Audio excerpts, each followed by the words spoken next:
Hello guys, welcome back to another video about the necklace. I'll be covering the characters and the conflict if we have time left. So there are three major characters in the story. Um, Madame Loisel, Monsieur Loisel, and Madame Forestier. Madame Loisel is the protagonist, which means that she is the main character of the story. She is discontent. She desires a luxurious life. She is unhappy with her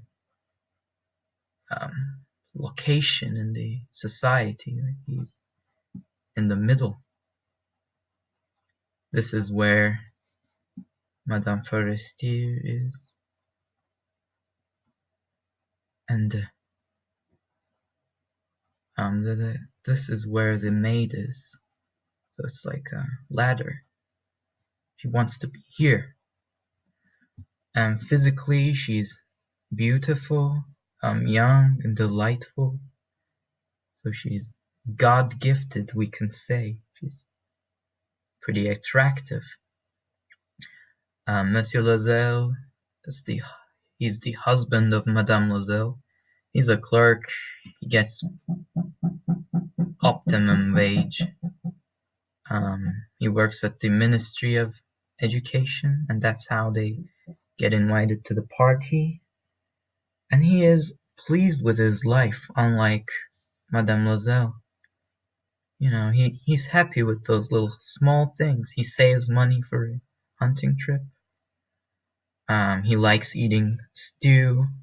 He's alright with his life. And Madame Forestier, we see her a couple of times in the story. She is a friend of Madame Loisel, and she is well off. She's really wealthy. She has many jewelry, including the necklace that Madame Loisel borrows.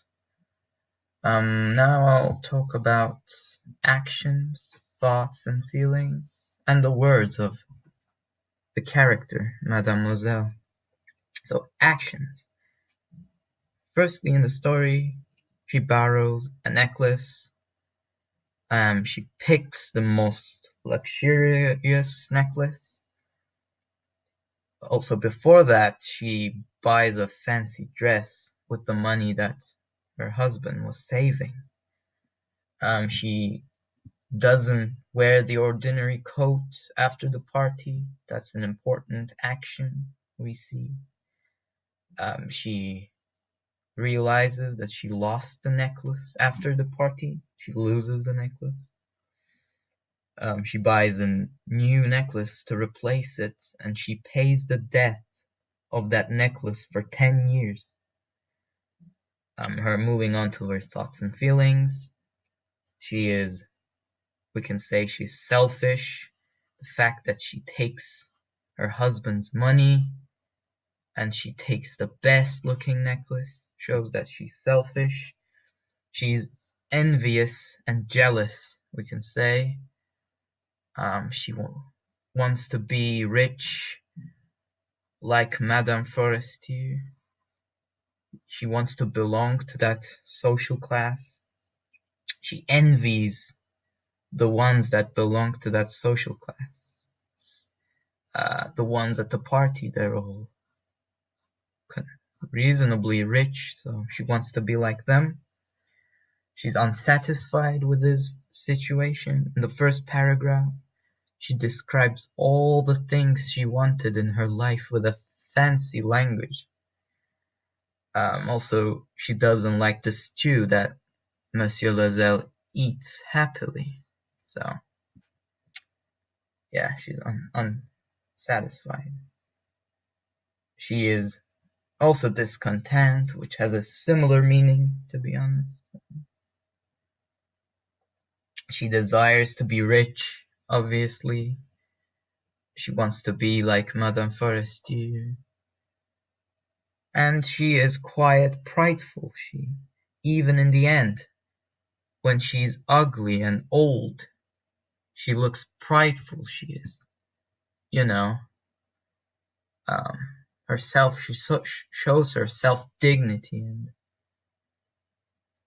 yeah, that's it. Moving on to the words. She says, and what am I supposed to wear if I do go?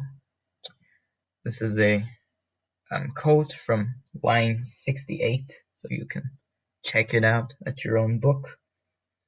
This quote shows that she is quite discontent and unsatisfied. Also, another quote, I don't know the exact line for this, but it goes like this. It's just that I haven't got anything to wear. So it's really similar. Well, ladies and gentlemen, those are the characters. Now I'll be moving on to the conflicts. Now, there are two conflicts in stories, internal and external. The internal conflict is the conflict that the character has inside her brain or his brain, emotions. The external conflict is the conflict that the protagonist or the antagonist, doesn't matter, has with the surroundings. Well, in this story, Madame Loisel is in a fight with Madame Loisel. Now, how does that work?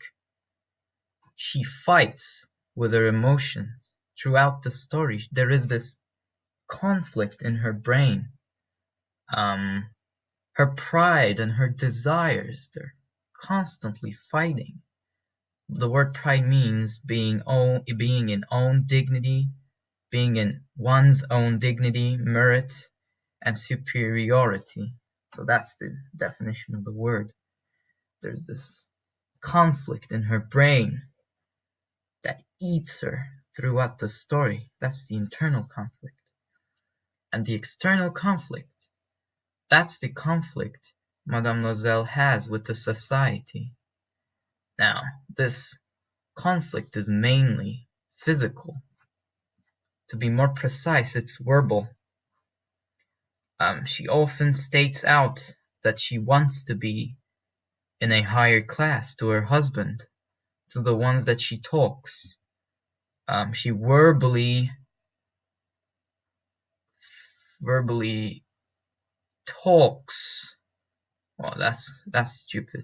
Verbally talks. What am I saying? I mean, the external conflict happens verbally in the text, and it's with the society and the classes. Now, moving on with the themes.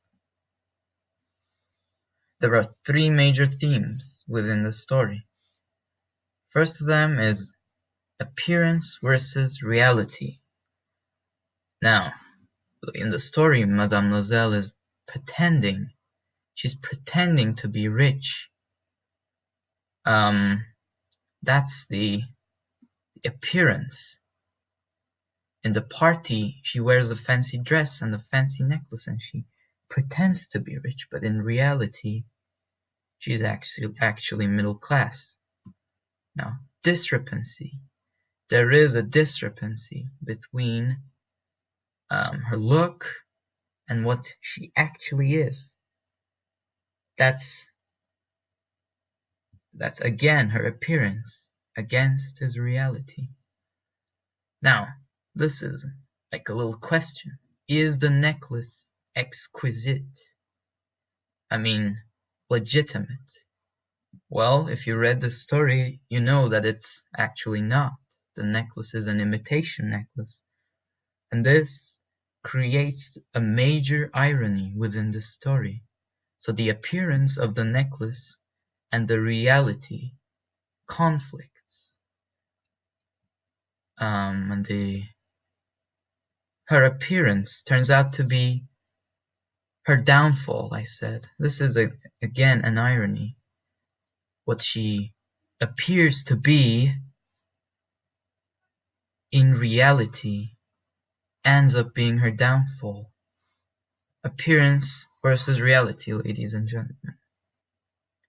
Thank you for listening to this part of The Necklace.